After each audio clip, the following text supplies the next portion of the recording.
Apprezzata inoltre l'integrazione tra istituzioni culturali, sistema museale, universitario e realtà associative che garantisce una rete solida e partecipativa.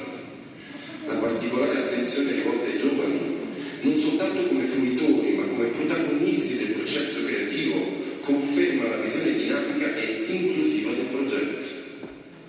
Il dossier soddisfa gli indicatori del bando, ponendosi come un modello di progettazione culturale innovativa e condivisa. Il giudizio è eccellente, pertanto la giuria all'unanimità raccomanda come capitale italiana della cultura 2027